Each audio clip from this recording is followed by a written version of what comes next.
Hi, Endeavor first grade. Me again. Did you miss me? Hey, guess what? We have a special guest reader today. We are getting to hear from Mr. Potato Head. He's going to read to us Chapter 4. So let's turn the time over to him. Enjoy. Bye-bye. Hi, everyone. Thank you for letting me read this chapter to you today. Miss Lacey was sure nice to invite me. I figured since I was a potato and you guys lived in Idaho, that it would be a good idea for me to help out as much as I can during the quarantine. So let's begin. Chapter 4, Loneliness. The next day was rainy and dark. Rain fell on the roof of the barn and dripped steadily from the eaves. Rain fell in the barnyard and ran in crooked courses down into the lane where thistles and pigweed grew. Rain spattered against Mrs. Zuckerman's kitchen windows and came gushing out of the downspouts. Rain fell on the backs of the sheep as they grazed in the meadow. When the sheep, tired of standing in the rain, they walked slowly up the lane and into the fold. Rain upset Wilbur's plans. Wilbur had planned to go out this day and dig a hole in his yard. He had other plans too. His plans for the day went something like this.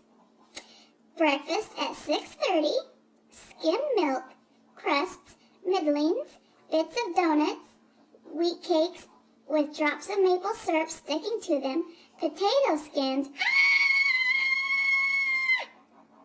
leftover custard pudding with raisins, and bits of shredded wheat. Breakfast would be finished at 7. From 7 to 8, Wilbur planned to have a talk with Templeton, the rat that lived under his trough. Talking with Templeton was not the most interesting occupation in the world, but it was better than nothing. From 8 to 9, Wilbur planned to take a nap outdoors in the sun. From 9 to 11, he planned to dig a hole or trench and possibly find something good to eat buried in the dirt. From 11 to 12, he planned to stand still and watch flies on the boards, watch bees in the clover, and watch swallows in the air. 12 o'clock lunchtime, middlings, warm water, apple parings, milk gravy, carrot scrappings, meat scraps, stale hominy, and the wrapper off an old package of cheese. Lunch would be over at 1. From 1 to 2, Wilbur planned to sleep. From 2 to 3, he planned to scratch itchy places by rubbing against the fence. From 3 to 4, he planned to stand perfectly still and think of what it was like to be alive, and to wait for Fern. At 4 would come supper, skim milk, provender, leftover sandwich from Lurvy's lunchbox, prune skins, a morsel of this, a bit of that, fried potato. Fried potatoes? This pig's a monster! Oh my goodness. Back to the story, I guess. Marmalade drippings, a little of this, a little more of that, a piece of baked apple, a scrap of upside-down cake. Wilbur had gone to sleep thinking about these plans. He awoke at 6 and saw the rain, and it seemed as though he couldn't bear it. I get everything all beautifully planned out, and it has to go and rain, he said.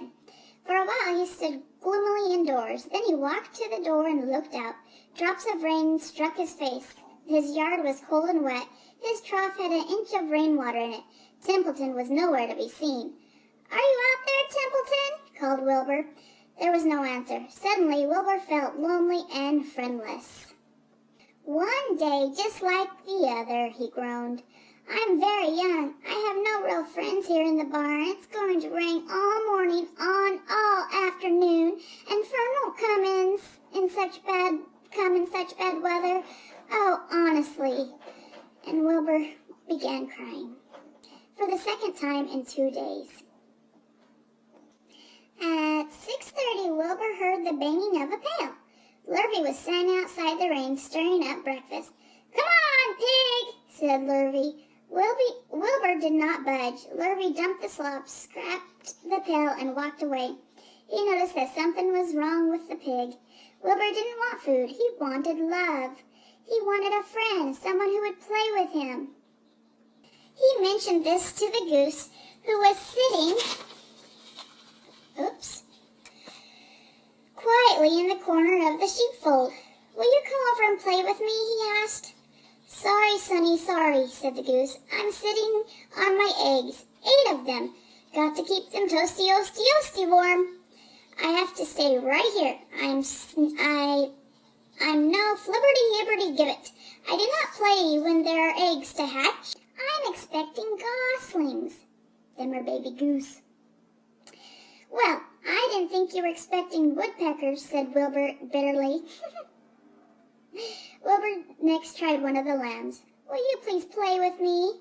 he asked. "Certainly not," said the lamb. "In the first place, I cannot get into your pen, as I am not old enough to jump over the fence. In the second place, I am not interested in pigs. Pigs mean less than nothing to me." "What do you mean, less than nothing?" replied Wilbur. "I don't think there is any such thing as less than nothing. Nothing is absolute, the limit of nothingness. It's the lowest you can go. It's the end of the line. How can something be less than nothing? If there were something that was less than nothing, then nothing would not be nothing. It would be something. Even though it's just a little bit of something, but if nothing is nothing, then nothing has nothing that is less than it." "Oh, be quiet," said the lamb. "Go play by yourself. I don't play with pigs." Sadly, Wilbur lay down and listened to the rain. Soon he saw the rat climbing down a slanting board that he used as a stairway. "Will you play with me, Templeton?" asked Wilbur. I forgot to show you the picture on this page. It's of a baby sheep talking to Wilbur. It's kind of a mean sheep. Okay, back to the book. "Play," said Templeton, twirling his whiskers. "Play? I hardly know the meaning of the word." "Well," said Wilbur, "it means to have fun, to frolic, to run and skip and make merry." "I never do those things if I can avoid them," replied the rat sourly.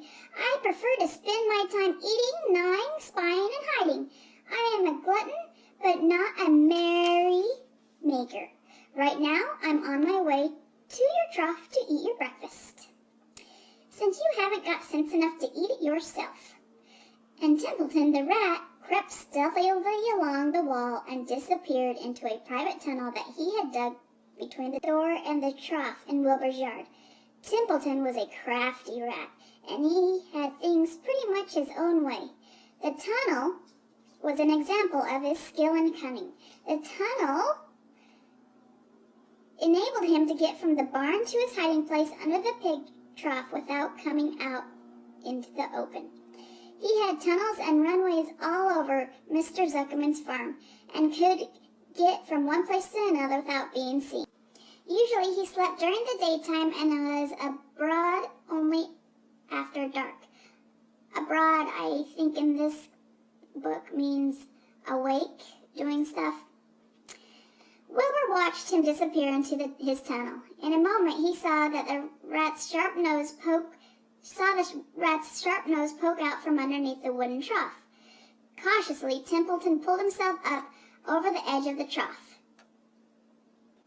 This was almost more than Wilbur could stand on this dreary, rainy day to see his breakfast being eaten by somebody else. He knew Templeton was getting soaked out there in the pouring rain, but even that didn't comfort him. Friendless, dejected, and hungry, he threw himself down in the manure and sobbed. "Ew, gross." Late that afternoon, Lurvy went to Mr. Zuckerman. "I think there's something wrong with that pig of yours. He hasn't touched his food." "Give him 2 spoonfuls of sulfur and a little molasses." "Yuck," said Mr. Zuckerman. Wilbur couldn't believe what was happening to him. When Lurvy caught him and forced the medicine down his throat, this was certainly the worst day of his life. He didn't know whether he could endure the awful loneliness any more. Darkness settled over everything. Soon there were only shadows and the noises of the sheep chewing their cuds, and occasionally the rattle of a cow chain up overhead. You can imagine Wilbur's surprise when out of the darkness came a small voice he had never heard before. It sounded rather thin, but pleasant. "Do you want a friend, Wilbur?" it said. "I'll be your friend to you. I've watched you all day, and I like you." But I can't see you," said Wilbur, jumping up to his feet. "Where are you, and who are you?" "I'm right here," said the voice. "Go to sleep. You'll see me in the morning." Here's a picture of poor Wilbur looking pretty sad and lonely. Hopefully he finds a friend. All right, that's the end of this chapter. And thank you for letting me read to you today. Miss Lacey sure is nice for letting me come and interrupt your Charlotte's Web book. But I like Charlotte's Web, and I hope you do too. Until later, stay clean, stay healthy. Bye-bye. Thank you, Mr. Potato Head, for reading to us today. I hope you all enjoyed that. Tomorrow we'll do chapter 5 called Charlotte. So, I hope you're all doing well. Do you guys want to draw anything today to show me? If you want to draw Mr. Potato Head, that would be great. I think I'll have him pose for me so I can draw him, and then I'll show you guys tomorrow. All right, see you guys later. Bye-bye.